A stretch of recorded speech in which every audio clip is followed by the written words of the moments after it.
সমুদ্রের ধারে বসে সিগারেট খেয়ে ফিল্টার ফেলছেন পানিতে অথবা তীরে।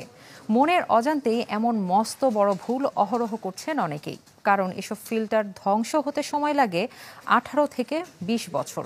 ততদিনে মাইক্রোপ্লাস্টিকে পরিণত হয়ে এই ফিল্টার চরম ঝুঁকিতে ফেলছে সমুদ্রের জীববৈচিত্র্য, এমনকি মানবদেহের।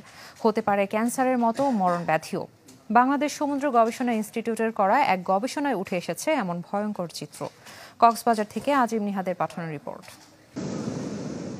সমুদ্র পাড়ে বসে মুখে জ্বলন্ত সিগারেট, এতে কেউ সুখ টান দিলেও কেউ কেউ ধোঁয়ায় উড়ান জীবনের টেনশন।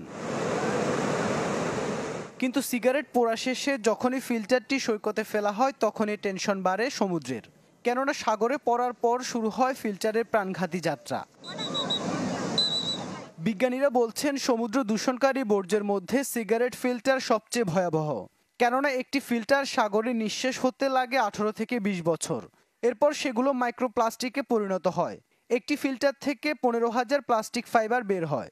প্রত্যেকটি ফাইবার থেকে 100টি করে মাইক্রোপ্লাস্টিক তৈরি হয়। এই যে ফাইবারগুলো বের হলো, সেই ফাইবারগুলো একটা পর্যায়ে গিয়ে ভেঙে প্রায় প্রতি ফাইবার থেকে প্রায় 100 মাইক্রোপ্লাস্টিক বের হয়ে যায়। কক্সবাজার সৈকতের 18টি পয়েন্টে গবেষণা করেছেন সমুদ্র গবেষণা ইনস্টিটিউটের বিজ্ঞানীরা। তথ্য বলছে সৈকতের সুগন্ধা, লাবণী, কলাতলী, দরিয়ানগর, পাটোয়ার টেক সহ কয়েকটি পয়েন্টে পাওয়া বর্জ্যের মধ্যে 50 থেকে 97% সিগারেট ফিল্টার। বিজ্ঞানীরা বলছেন সিগারেট ফিল্টারে নানা রাসায়নিক উপাদান থাকে, যা পরবর্তীতে মাইক্রোপ্লাস্টিকে পরিণত হয়ে মারাত্মক ক্ষতি ডেকে আনছে মাছসহ সামুদ্রিক জীববৈচিত্র্যে।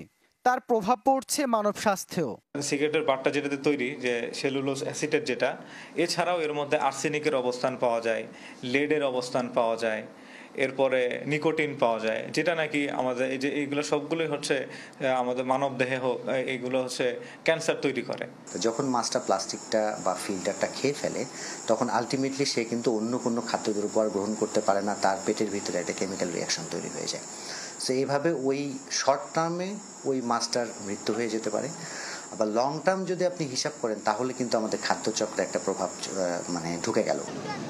এই দূষণ কমাতে সচেতনতার পাশাপাশি প্রশাসনকে কঠোর হওয়ার পরামর্শ পরিবেশ কর্মীদের।